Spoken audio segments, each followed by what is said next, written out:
Hello and welcome to Take It to School with Dr. Tom Prichard. I am your host, JP John Paz. With me, of course, the star of the show, the former WWE World Tag Team Champion. He is one of the greatest trainers ever in the history of the business, the Doctor of Desire himself, Dr. Tom Prichard. Dr. Tom, how are you doing today, sir? Doing great today, John, as always. Nice. So, what's going on in your world and what's going on in the world of the JPWA right now? You know, it never stops turning, and JPWA, we're getting this is the ninth week, so we're getting close to graduation at week 12 at the SPCW Sportatorium in La Follette, Tennessee. I think these guys, I tell everybody when we first start, you're going to be amazed at how fast this goes by. And without thinking about it, here we are at 9 weeks. So we're staying busy and got some good guys this time. Is the La Follette area, is that the Kazana promotions? Are they in that area? No, they are in Sweetwater actually, or it's called something else too. Hello, Jason. No, this is Matt and Johnny, Matt Bolins, and I think Johnny last name. Hello, Ibsen.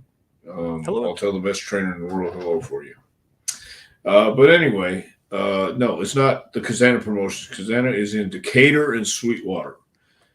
But I am training along with AJ Kazana. I'm training Joe Kazana's youngest son. He goes by Captain Kirk Kazana. His name is Kirk, but he likes to put that captain in there. You know the old Star Wars reference, Star Trek, Yes, Captain Kirk, William Shatner. Not Star Wars. Yeah, Star Trek. So, but I asked him when was the last time Star Trek was hot, and he got hot at me, I guess. So, anyway, we're doing good, man. We're doing good. We're waiting for the next class to come in a couple of weeks. So, hello, Brendan, we'll and keep hello, rolling. Colton. Woo! I was thinking that because I was looking at some Smoky Mountain, some old matches and stuff, and Joe Kazana's name popped up a bunch. I didn't realize Joe Kazana. Yeah, I didn't realize he wrestled for Smoky Mountain. Yes, he did. Wrestled for Smoky Mountain, WCW. Wrestled for a lot of southern promotions, mostly in the southeast. Interesting. And of course, I talked about Smoky Mountain because it's the topic at hand tonight, the topic that we wanted to discuss, and that was Smoky Mountain Wrestling 30 years ago, coming up on actually just past 30 years of the Smoky Mountain invasion of a WCW. What was going on with Cornette at this point that he got the idea of, hey, I'll head back there. Watts is in charge at this point, not for long, but he was in charge.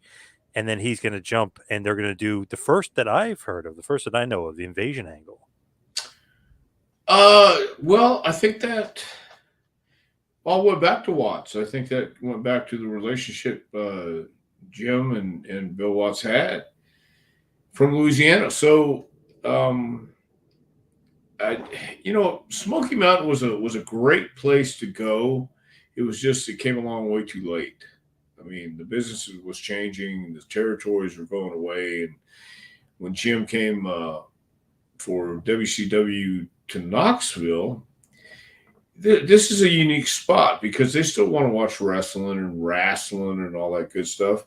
And I think he really did believe that he could open up a territory, an old school territory in Knoxville, and maybe any other time he could because the Fullers have done it a couple times. I believe maybe 3 times came to Knoxville, opened it up, and it's a good town if you give the wrestling fans what they want. And of course, times change and people change and styles change and everything changes. So the world was becoming a smaller place, and it wasn't so easy to run even a monthly show, because people wanted to see the superstars. They wanted to see the guys that they saw on their national stage and were portrayed as the top guys. So I think Jim was just wanting to look to expand WCW because they had TBS and make it a developmental territory, it being Smoky Mountain, like a developmental territory, and switch trade talent back and forth. But And I believe that could have worked with Bill Watts being in charge, but once I think it was right before we actually did the match, Bill got fired for it was email, right? Yeah. Yeah. Or And a letter or whatever it was. Yeah, that Mark Madden had sent along that he was pro this racist restaurant, and he defended the guy. And Watts was really kind of on the offensive with this guy that he was friends with. And Hank Aaron got a hold of it, and then Hank Aaron got a hold of Ted Turner, and that was the end of Watts. yeah, and A restaurateur in town that didn't want to serve blacks. Yeah. well, I didn't know what the particulars were, but at the same time, um, it was a different time and place, and the culture was switching.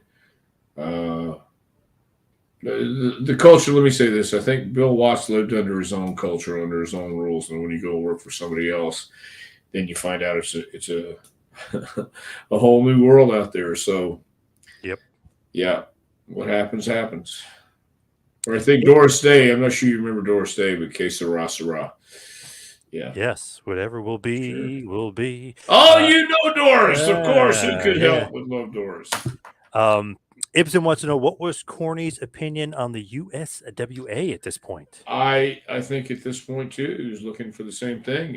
He's always had a great relationship with the USWA and the Jarretts and Lawlers and Dundees of the world, and was looking for a place again to get Smoky Mountain out of the East Tennessee region, move it back, into Evansville and Memphis and Louisville and things like that. And we made some shots there during our time frame, so um, he liked it, and I'm sure again he would have loved to have had a great relationship, working relationship, if it could have worked out financially for both companies, but wasn't to be. Scorch says, I always liked the idea of different wrestling promotions collaborating with each other. Back in the day, I felt like wrestler exchanges kept each promotion's product, quote unquote, fresh for the fans. I definitely agree. Oh, I definitely agree too, and that was the key. That's why guys would stay one place maybe a year. Some guys stayed less. Some guys stayed more. And but that's still the key, keeping it fresh, and that's the problem.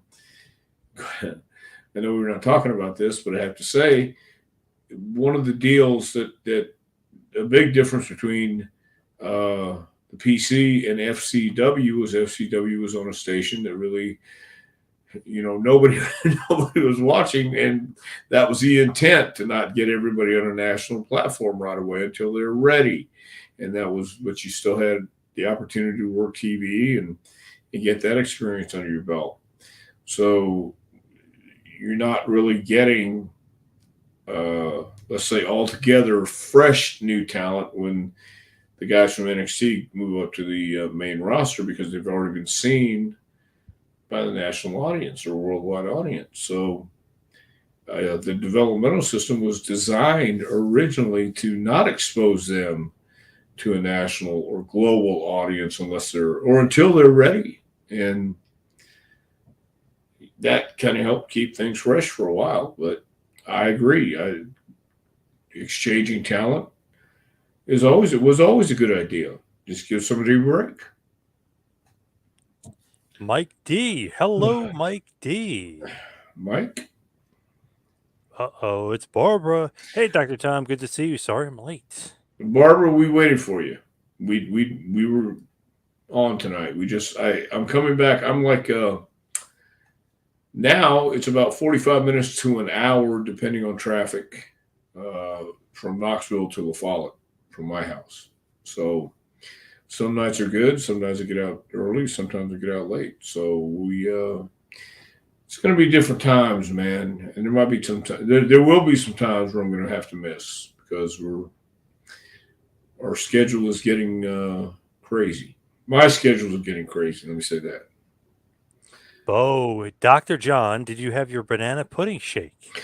No, I came right home because I realized how late it was, and I was going to get my wife a banana pudding shake. but I called her and said no, she didn't want one. So I said, well, I'll just do it another time my own self. So no, Bo, I did not get my banana pudding shake, but I will. Okay. Vince had Pat. Paul Heyman had Todd Gordon. Who did Corny have as a consultant right hand man? Nobody. He had Sandy Scott helping him run the towns, but it was a one man show. It really was, and that's why. Uh, I don't think anybody can appreciate the scope of what running a territory is and everything involved from the details on up. And really, Cornette had Casey O'Connor, he had Sandy Scott, Brian Hildebrand helping him. But other than that, it was Jim. And Sandy Scott was getting towns. Sandy Scott was helping out hugely. Dutch was helping with Dutch Mantel was helping with commentary. JR, when he got let go or released or on hiatus, whatever it was, he came in and helped. Les Thatcher, another veteran who knew enough about the wrestling business to help out, was helping. So I guess Jim had different people helping, but he didn't have a Pat Patterson or Todd Gordon, or in that case, even a Paul Heyman. He didn't have anybody he could really consult to. I certainly wasn't the guy back then to come up with ideas or bounce ideas off, and I don't think Stan wanted to really get into that part of the business yet. So there wasn't. I mean, you had Kevin Sullivan also, I think, who might have offered some ideas. You know, it was Kevin who suggested Jimmy Del Rey, and that was about it, really. I guess he had different people he could talk to, but he didn't have that one guy who, once he said this was good or bad, he would take it because it was Jim who decided that. Brendan said that's why I loved RVD while he went to the WWF. He was really in ECW, but it was fresh and it made a great storyline for both promotions. Meaning the same thing with Smoky Mountain. When you guys invade and you guys show up on their TV, it kind of keeps you fresher on both shows. Yeah, and it was to help boost us too, and the optics of us going over to a promotion scene nationwide, worldwide, TBS. It was all about perception. It was all about keeping us fresh and keeping talent fresh in WCW. They could come over to Knoxville and the Smoky Mountain territory for a while and give those towns a break in Atlanta or in Georgia. So I agree. On 125.93 on Saturday night, Smoky Mountain Tag Title match, the Rock and Roll Express defeat the Heavenly Bodies by DQ in about 6 minutes and change. Of course, at center stage in Atlanta. But the interesting thing is, as you keep rolling through 93 and keep going with the feud, Watts is obviously in charge of WCW still at this point. Cornette and Smoky Mountain, like you said, begins to work with them. But it's funny, they show Rock and Roll Express is returning to WCW. That's the big thing, that they're coming back. They're coming back. So they keep showing tapes of them beating you on Smoky Mountain TV. And like that's kind of how it got rolling with Cornette and you invading, saying, what is this? Basically you guys are pissed off that Right. kind of taking the Rock and Roll Express back, if you will, to WCW. Yeah, why would they want those guys back? Why would they want us there? And then they had to show us getting beaten week after week. So I think that's a horrible, horrible character assassination on the Heavenly Bodies and Jim Cornette. Jeff, and actually Jeff's Variety Channel. Ricky was so popular in Smoky Mountain Wrestling. Do you think it would have worked putting the Smoky Mountain heavyweight belt on him? Look, I got to tell you, I think anything would have worked with Ricky Morton, especially at that time. I've said this many times before. I'll say it again. I even said this when Ricky Steamboat came to visit us. I made the mistake of saying one of the two greatest baby faces of all time, Ricky Steamboat, when I introduced him to the class. And Ricky said, "Who's the other one?" I said, "Ricky Morton." And I kind of got this look, and I thought, well, okay, I understand. But I've always thought Ricky Morton is one of the greatest baby faces as far as telling a story and getting sympathy and understanding psychology. He grew up in it and knew it. And so I think anything he did with Ricky Morton, if done correctly, would get over. And yeah, put the belt. He might have. Did he never have the singles Smoky Mountain Championship? Nope. Okay. Well, Just the tag. Yep. that might have been the next step. I know Brad Armstrong was a Smoky Mountain champion, I believe, right? I think he was. He was Smoky Mountain champion. Yes, he was. Yeah. Okay. He defended in Memphis a couple times. I know Bobby Blaze shockingly was the champ. I know that. Well, there you go. It's a shock. It's different. Nobody would have suspected that. And he's a hometown boy. They loved him down there. Of course. So really, when the angle starts to get going, it's Cornette, yourself, and Stan Lane, the Heavenly Bodies from Smoky Mountain. They show up at WCW. You guys are coming out through the crowd. You're calling out Watts. Cornette's going to have a nice little promo. There's supposed to be an impromptu match. That's about to happen. And does happen.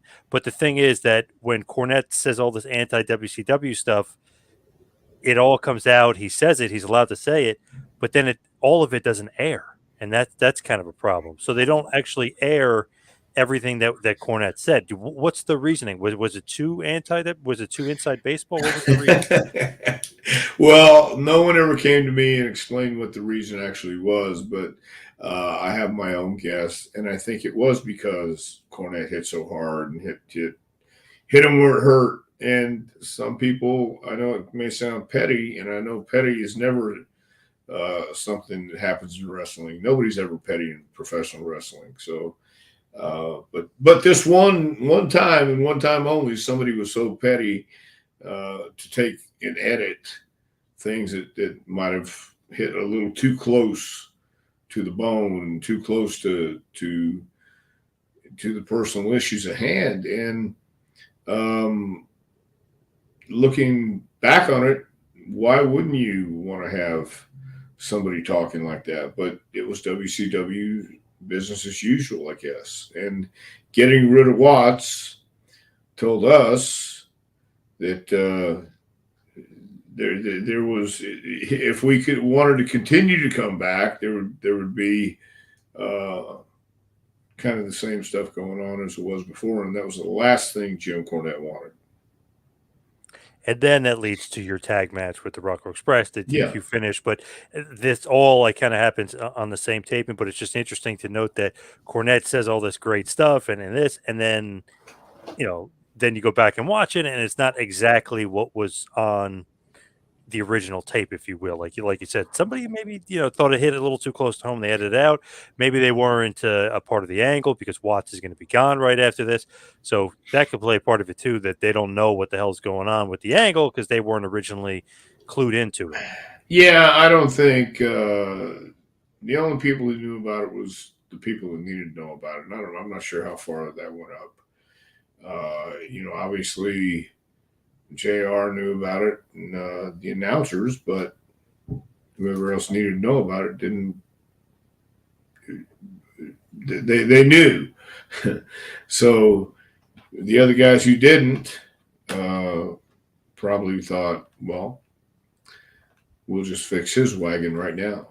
I mean, petty stuff, but what were we to expect after Bill Watts left? Kind of kills the invasion. It kind of hurts the invasion. Well, I don't think they were really worried about how. I don't think they were really concerned about how our angle was going to go because they were going to bury us if we stuck around, no matter what. I remember when we got there, Jimmy said, "Don't wear the belts out." Perfect, because all they do is bury it, and that was pretty much what they did. So we did our best, and I thought it was a pretty good angle, but things changed, and we had to adapt, and we did. Jason says Corny had said something about having issues with Eric Bischoff during the Smoky Mountain WCW invasion. Do you know more of what that was all about? Was he the guy that kind of cut this thing short?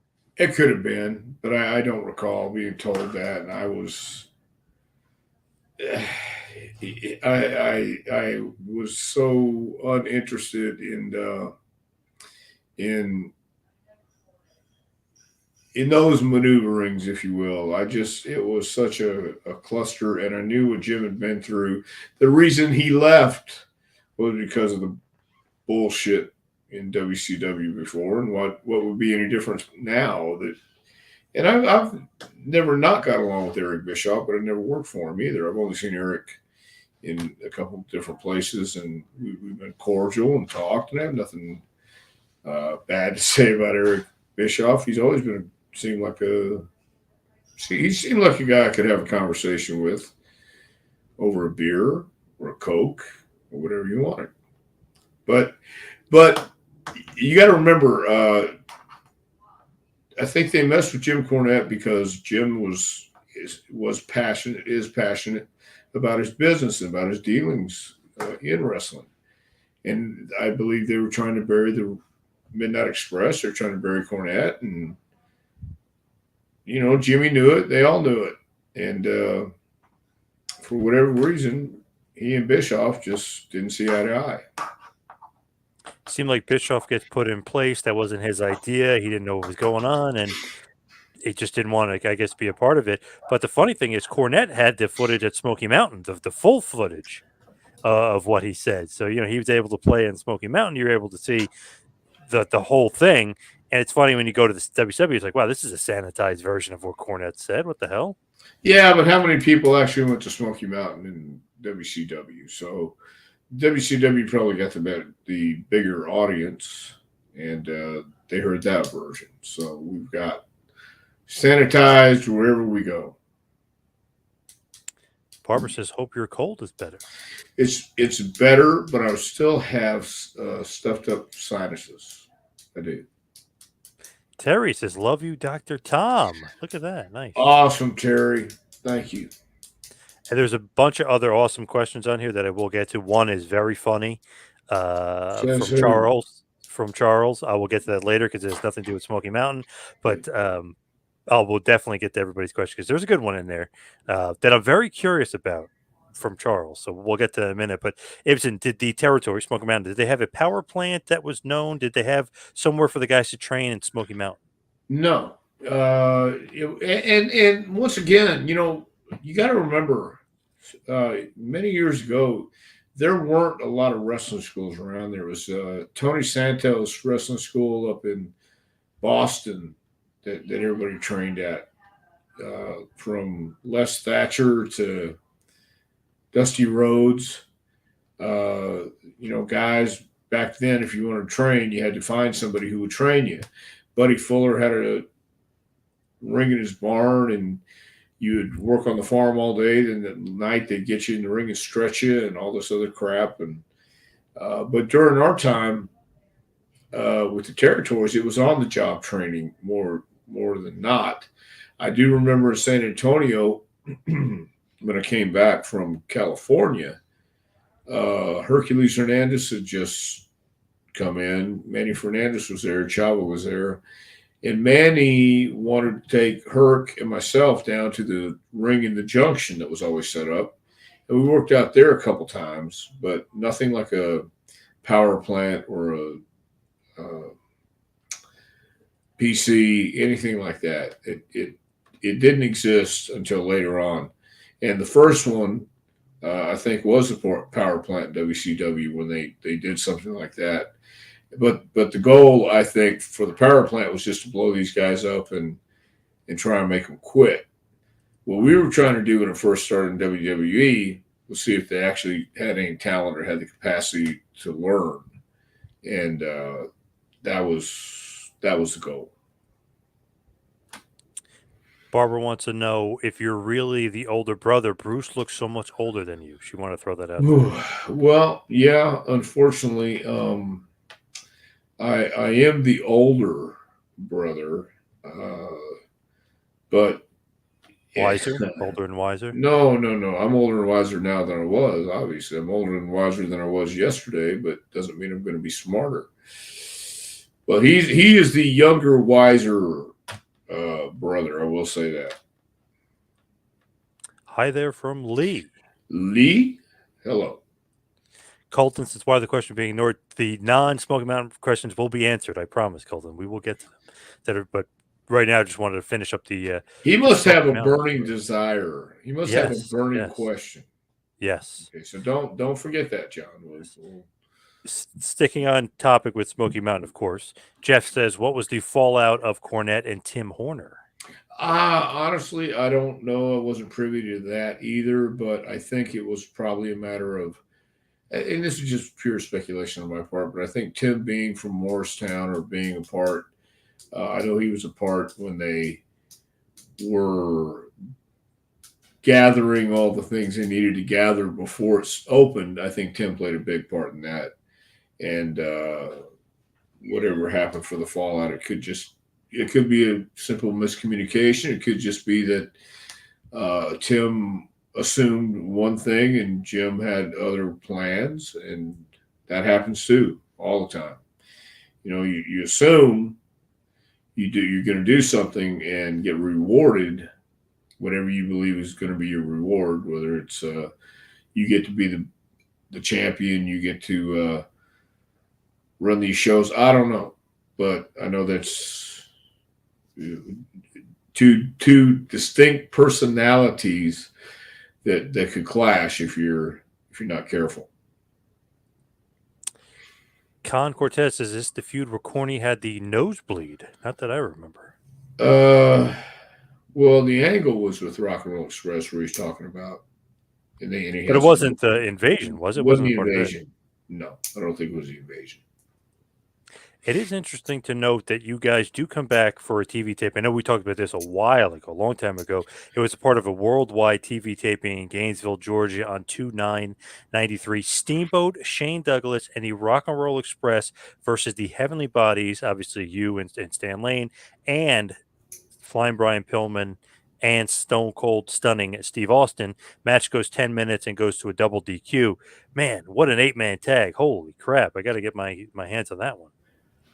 Yeah, it was exactly what you would think if you have 8 minutes with 8 guys in there. So, but it was a lot of fun. It was the first time I was in the ring with Steamboat. I've been in the ring with Shane Douglas before.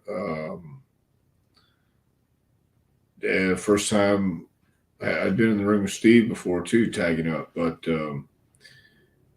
first time with Steamboat, and of course Rock and Roll we worked with forever. So, but it was a pretty good tag match. It really was. Everybody was on the same page. Everybody knew what we were doing. 8 awesome guys in the ring together, man. It's pretty amazing. The talent level there. Yeah, I thought it was great. It was awesome. When you look at it, though, it kind of kills the invasion angle that you guys are teaming up with the Hollywood Blondes and you're in the ring with, Steamboat and Change. It kind of kills the invasion angle right there, too.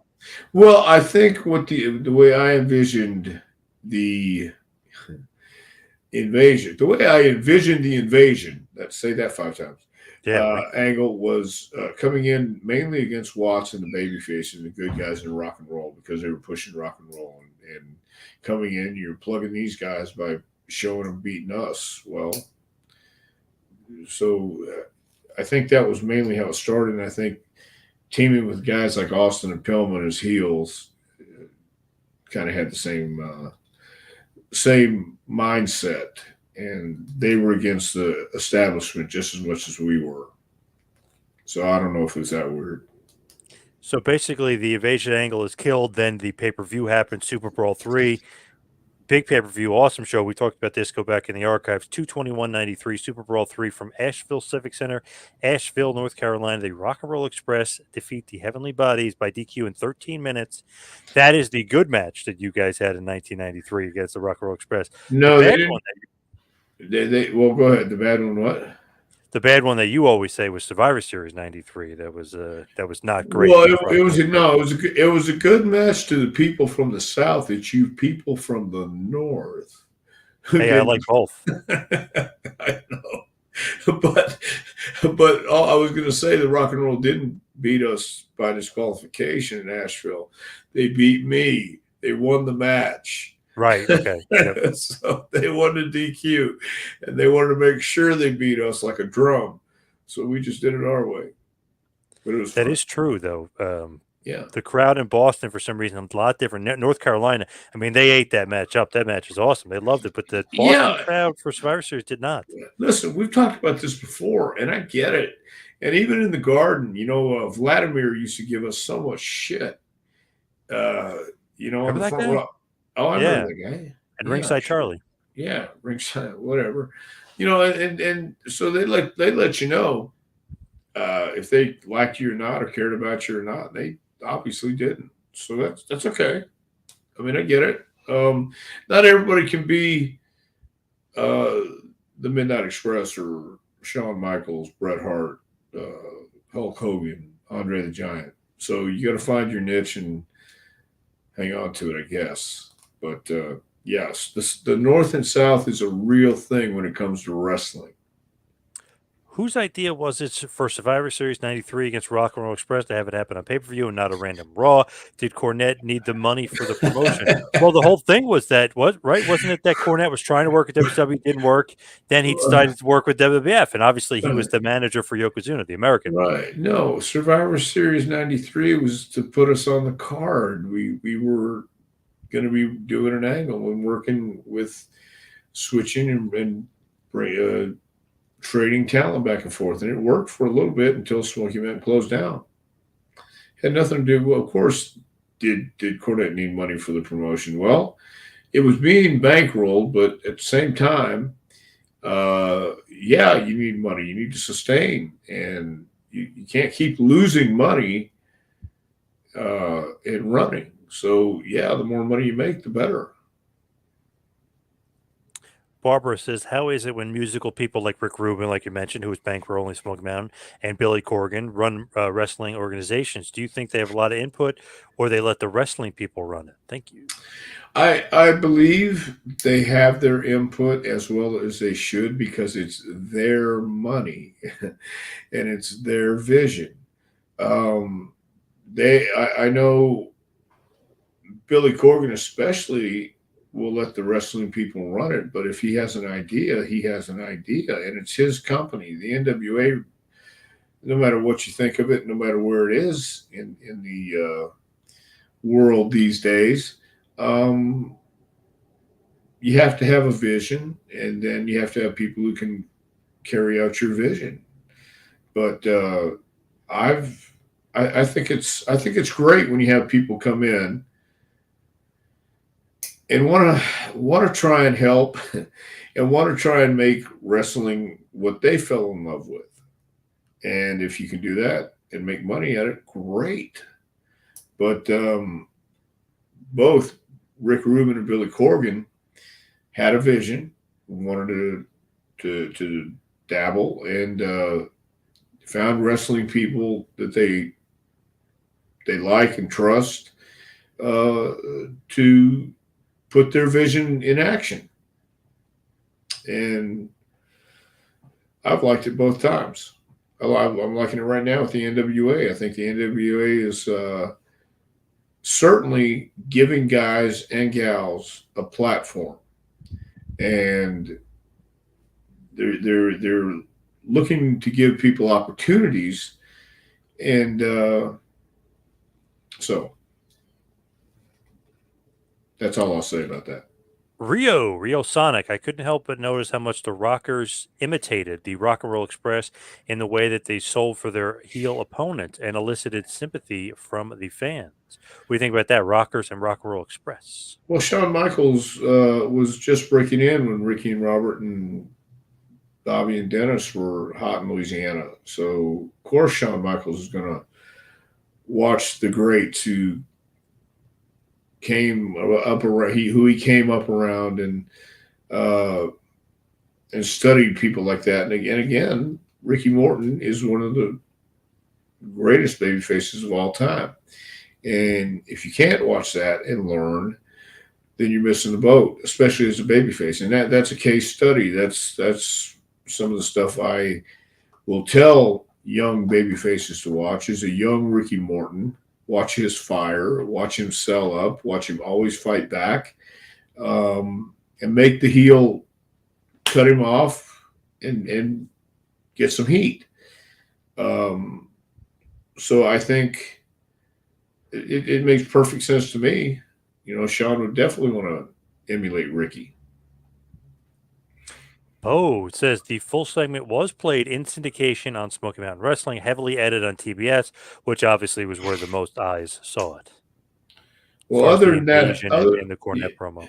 yeah, other than that, how was the play, Mrs. Lincoln? I mean, come on, what the hell? They did heavily edit on TBS because they were butthurt, I guess.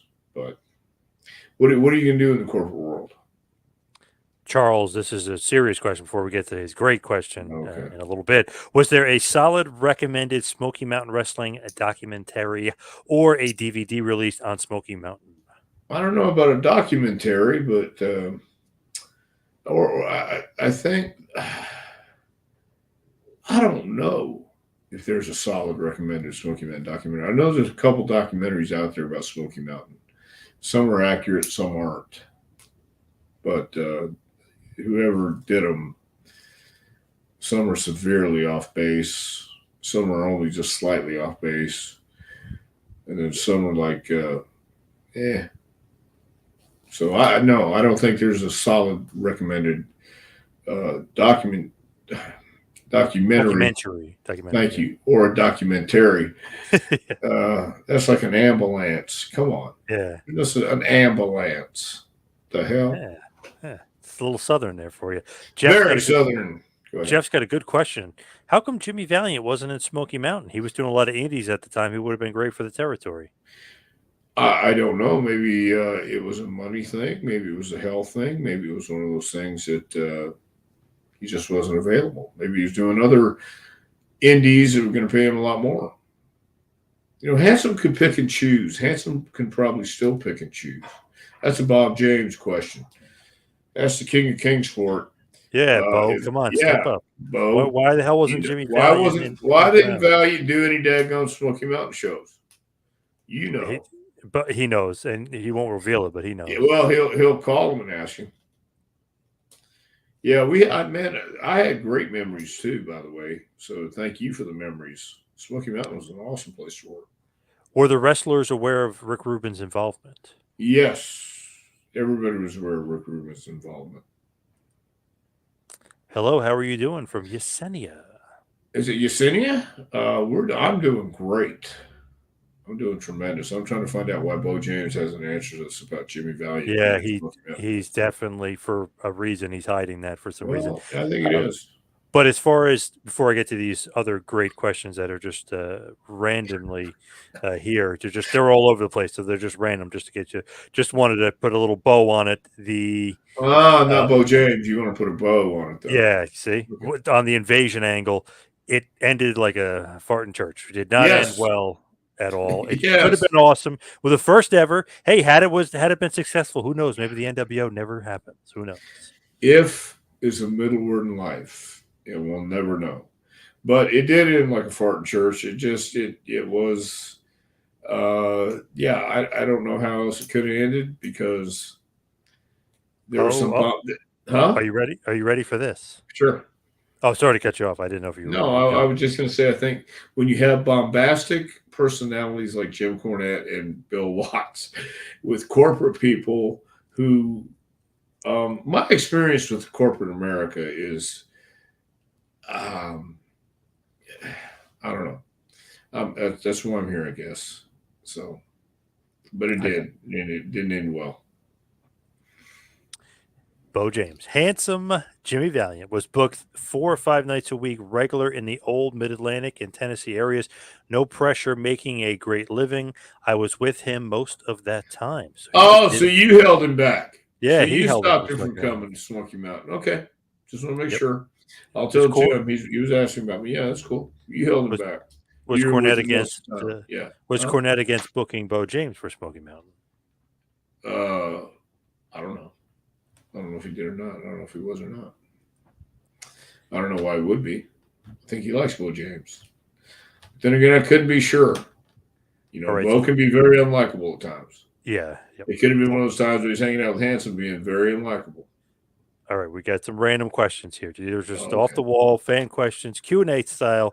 Colton, here it is. Dr. Tom, do you have real heat with Alex Wright at Berlin? He said that you slept with his wife. Is this true? Do you have heat with Alex Wright? What? Wait a minute. What? Is that true? No, I don't. I don't even know Alex Wright. I know Stephen Wright, his dad. Wait, Alex Wright. Who is Alex Wright?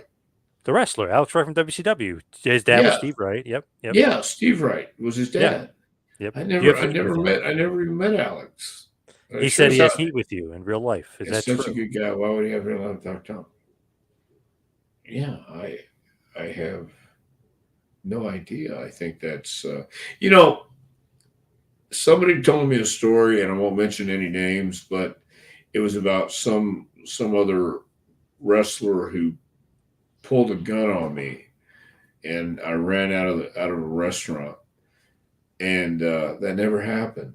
But there were people asking me, and I thought, no, no, that never happened. So I don't know how these rumors get started, but that's a new one. That sounds like a Bill Dundee story, if I've ever heard one. As far as what? Like getting a gun pulled on him, kind of thing. Yeah. Oh. Well, yeah, could be, but no, I that didn't happen. A lot of things that people people believe these days aren't true, and that's not true. I never slept with Alex Wright's wife, and I never had heat with Alex Wright. I've never met Alex Wright. Okay, here's a great question from Charles. Okay. Dr. Tom, you're the best. Did you ever see the Paige Xavier Woods video? Very nice. No, no, I really don't have any desire to see that.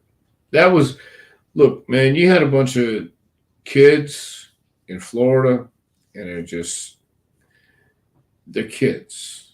I mean, when you're in your early 20s, you're still a kid. So, Yeah. no, have no desire to see it.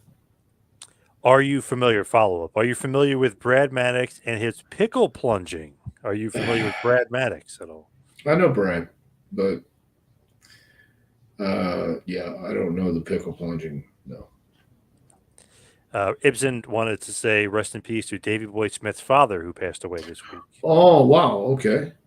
Well, I didn't know that, but that's it, I guess.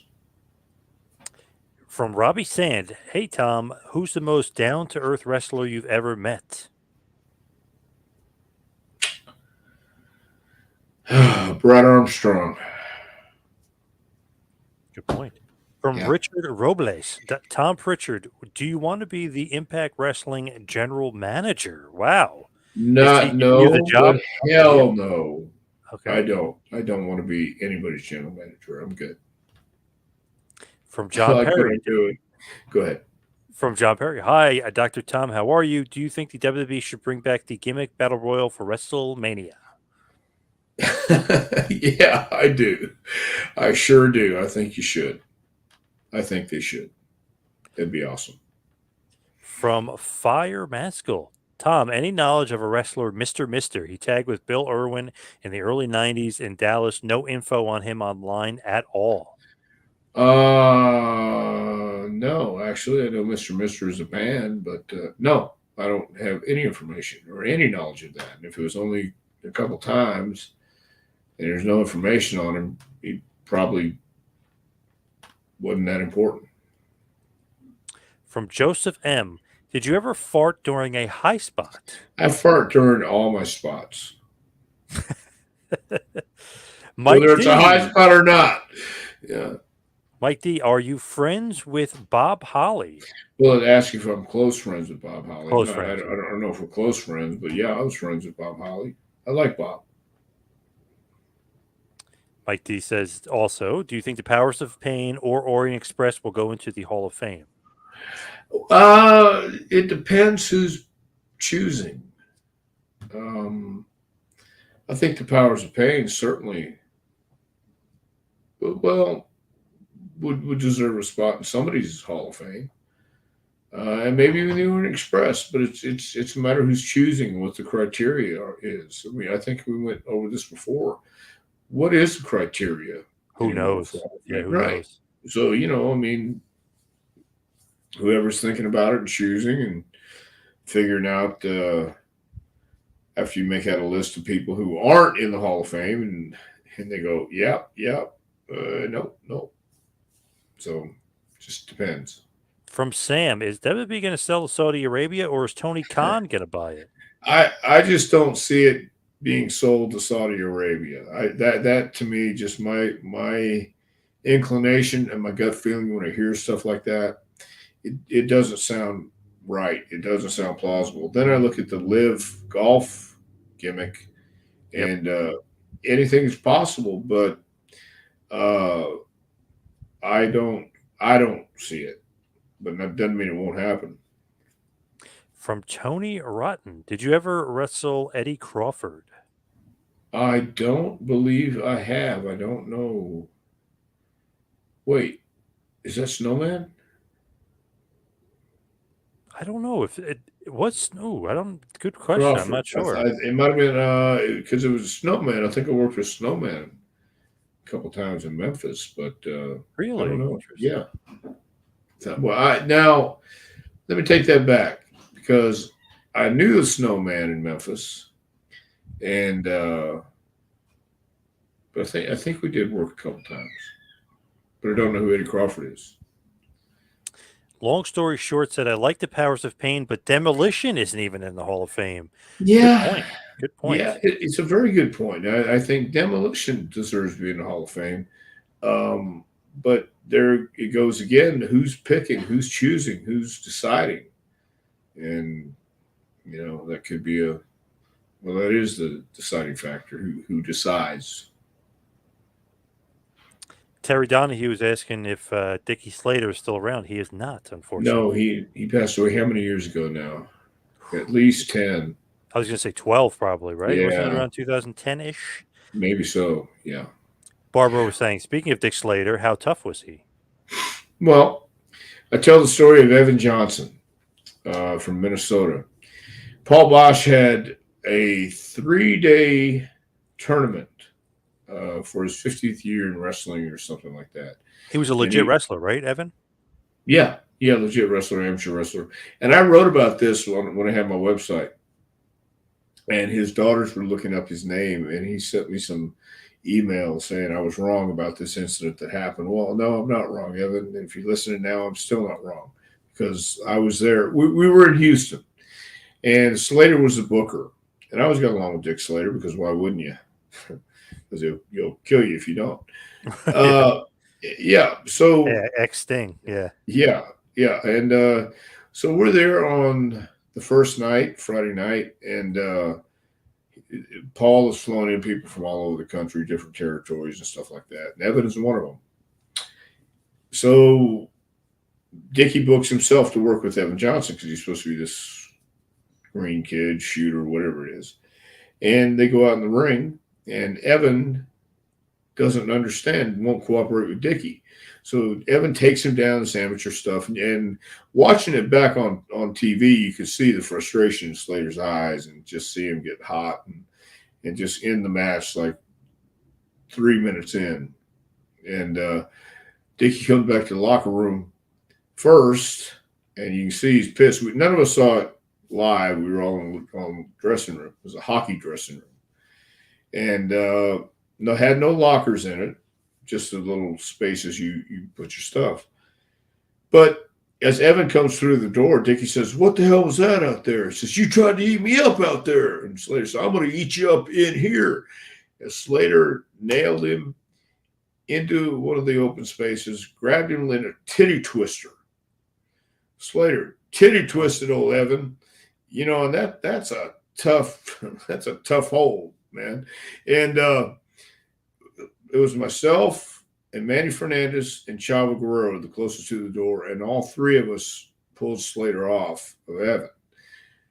Evan wrote me and said that never happened, that Slater sucker punched him. Now, Slater did hit him first, and Slater got shot, but he was Evan was facing him face to face. And Slater told him, "I'm going to eat you up in here," and he came with it. So Slater was a tough guy. Slater got shot in Tampa. Wahoo McDaniel got into a fight at some bar. I think it was either Tampa or Atlanta. Might even been Atlanta. And Wahoo was pistol whipping a guy. The gun went off and hit Slater in the leg. Thank God nobody was killed. And you know, he's a tough guy. He was a tough guy. You know, an interesting guy. Definitely one of those guys that you want on your side. You know, in a war. I think. For sure. Tony wrote back and said, "Yes, Eddie Crawford is the Snowman." So you were Yeah, correct. there. Yeah. I did. Yeah, How was he? How was he in the ring? he was fine. Fine with me. Where did he really make a big name for himself? Mid South or Mid Memphis? South, I believe. Yeah, Mid South, and then he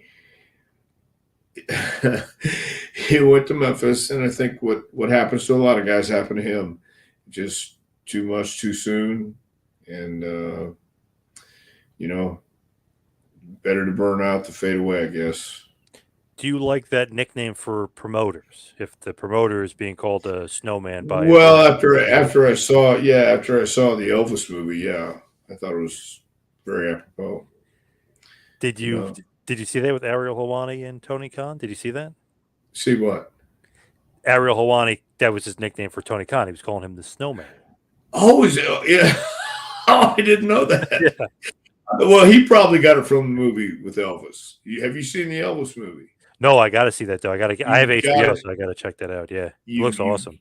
Yeah, no, it is awesome. Tom Hanks plays a great Colonel Parker, and it's a well put together movie, and he calls himself the Snowman because they're snowing everybody, they're conning everybody. It's a carny deal, man. And Oh, he meant Snowman like something else. Some like who? when Helwani was saying about Tony Khan, he was saying that he does some extracurricular activities, with the old, Really? Oh, I yeah, thought he like might have meant he's just a con man. no, that's what he's referring to. Yeah, You mean he loves cocaine? yeah, yeah, Don't say that out loud. Okay. yeah, yeah. Wow. Ex- I had no idea. I thought you meant he was a shyster. He was a con No, man. He no, no. was. He was taking a shot at him, saying that he's all hopped up. Oh wow. Okay. A little bit of a low blow for sure. Yeah. Sure. Jeff says, "What's your favorite indie promotion in East Tennessee?" Well, right now my favorite Indian promotion in East Tennessee is SPCW, and Joe Kazana promotion is second. Actually, they both head in head because they both been great. Here's a good question. Where are they from? Cole here. What is the best exercise to make you bulk up and the quickest for wrestlers? They want to get bulky and get muscular. Well, eat a lot, but also work out. I mean, I'm not a nutritionist or nutrition, but I will say this: if you go to the gym and you're eating right, which means obviously cut the sugar out. I think sugar's the worst offender of all the foods, and they get everybody. But I think bulking up, uh, back in the day, there was a handbook that some people got a hold of, and they said you can eat everything you want as long as you're training and working out. So, if you're trying to bulk, you need to eat more food than you're eating now, and train your ass off. It's amazing because there were moments throughout my career, throughout my life, where I'd hit the gym on a regular basis consistently. If that's not redundant, I don't know what is. But then there were times when I wouldn't, and just you could get in shape by wrestling in the ring every night. So I missed the boat a lot of times by not going to the gym and just staying in shape and doing the things you need to do. But I think if you eat right, it's easy to find out how to eat right. A meal prep, you can bulk up and do pretty much anything you want. Charles said maybe some steroids, and he threw in cocaine is fun. Well, Interesting. that's you, Charles. Interesting. Yeah. Well, Jenny Garth was celebrity wing of the Hall of Fame for her appearance at WrestleMania 10. She still looks good, so why not? She hasn't really aged. Or aged well, I guess you could say. okay. 90210 Jenny Garth, yeah. You can say B40, that. yeah. B40. The kid who played Elvis should win an Oscar. I think he did, didn't he? I think he won an award right before Lisa Marie died. Oh, that was a Golden Globe. Yeah, I think the Oscars. I don't think is out yet, right? I don't think Okay, it happened. okay. I knew he had won something when Lisa right before Lisa Marie died. Jason said, "I think Ariel is just saying that Tony Khan likes the smell of Coke." He doesn't like Coke. He just wants to smell it. Yeah, I Yeah, get it. yeah, yep. From this motherfucker, are there any funny or interesting stories involving refs outside of the ring? Yes, and I can't tell him. Mike Chioda, yeah, Mike Chioda was a good one. So was Nick Patrick. Oh, Yeah, but I don't know that I can. I divulge it don't. on the air. Yeah, Yeah. I don't think I can divulge it right now. Memories of New Jack. The last time I saw New Jack actually was in Sevierville, and I always got along with Jack. I mean, I really did. He really was that guy, but he was a lot different too once you got to know him. Did you know Jack? A little bit, yeah. It's funny. I did a show with him, and I said, "Oh, let's take a picture." He goes, "Hold on a second." He goes, "Let me get my knife."